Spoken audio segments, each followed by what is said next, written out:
আসসালামু আলাইকুম প্রিয় দর্শক, আশা করি সবাই ভালো আছেন। আজ আপনাদেরকে জানাবো ঠিক কী কারণে মিজানুর রহমান আজহারী হুজুর তাফসির মাহফিল আর করতে চাচ্ছেন না।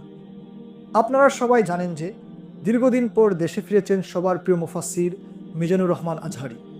তিনি দেশে ফিরেই সকল শ্রেণীর মানুষকে নিয়ে জাতীয় ঐক্যের আহ্বান জানান এবং কিভাবে এটা করতে হবে বা দীর্ঘমেয়াদে এটা ফলপ্রসূ হবে তাও তিনি উল্লেখ করেছেন।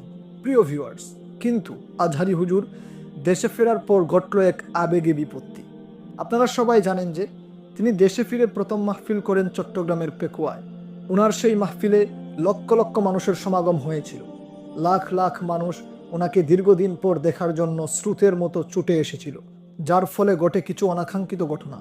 আর এ কারণেই আজহারী সাহেব তাফসির মাহফিলের পরবর্তী অংশগ্রহণ নিয়ে শঙ্কিত হয়ে পড়েন।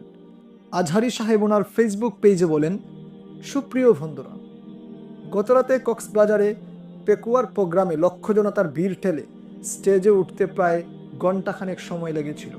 প্রোগ্রাম শেষেও হয়েছিল ঠিক একই অবস্থা। এভাবে চলতে থাকলে হয়তো নিরাপত্তার স্বার্থে আমার পক্ষে বড় পাবলিক ইভেন্টগুলোতে যোগদান করা সম্ভব হবে না। আমি কোরআনের একজন নগণ্য ছাত্র, আপনাদের দিনই ভাই। দয়া করে আমার প্রতি একটু ইহসান করুন। সর্বশেষ দেশে 2019-20 সালেও ক্রাউড সামলাতে গিয়ে একাধিকবার ইনজুরির শিকার হয়েছিলাম। এবারও এরকম দুর্ঘটনার আশঙ্কা করছি। দয়া করে স্টেজে যাওয়ার পথে কিংবা ফেরার পথে মুসাফা করার জন্য বা ছবি তোলার জন্য ভিড় করবেন না। আলোচনা চলাকালীন সময়ে স্টেজের দুই পাশে দাঁড়িয়ে ধাক্কাধাক্কি ও বিশৃঙ্খলা সৃষ্টি করবেন না। প্রতিটি প্রোগ্রামেই মূল প্যান্ডেলের বাইরে আলাদা মাঠে একাধিক সুবিশাল এলইডি স্ক্রিন থাকবে। আমাকে সরাসরি দেখতে না পেলেও এলইডিতে দেখার সুযোগ থাকছে। আইনশৃঙ্খলা বাহিনীর সাথে অযথা ঝামেলায় জড়াবেন না। অতি আবেগী হয়ে কোরআনের মাহফিলের পরিবেশ নষ্ট করা কাম্য নয়। কোরআন প্রেমীরা স্মার্টলি সব কিছু হ্যান্ডেল করতে পারে। দয়া করে দায়িত্বশীলতার পরিচয় দিন। আপনাদের আন্তরিক সহযোগিতা ছাড়া এত বড় আয়োজনগুলো সফলভাবে সম্পন্ন করা অসম্ভব। আমি আল্লাহর জন্য আপনাদেরকে ভালোবাসি এবং এটা বিশ্বাস করি নিশ্চয়ই আপনারাও আল্লাহর জন্য আমাকে ভালোবাসেন। আপনাদের এই উষ্ণ ভালো লাগে আমি দূর থেকে ভীষণ অনুভব করি। কিন্তু আমরা সবাই যদি কাছে এসে মুসাফা করতে চাই, কথা বলতে চাই, ছবি সংরক্ষণ করতে চাই, তাহলে আল্লাহর জন্য ভালোবাসার এই দাবি পূরণ করা আমার জন্য কষ্টকর হয়ে যাবে। আমার এই সীমাবদ্ধতাকে ক্ষমা সুন্দর দৃষ্টিতে দেখার অনুরোধ জানাচ্ছি।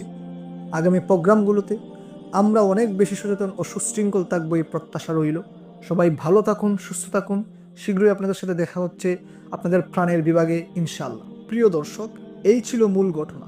আমরা আশা করি পরবর্তী মাহফিলগুলোতে সবাই আরও বেশি দায়িত্বশীল ও সুশৃঙ্খল হবে। দেখা হবে আপনাদের সাথে নতুন কোনো ভিডিওতে। ভালো থাকুন, সুস্থ থাকুন। আল্লাহ হাফিজ।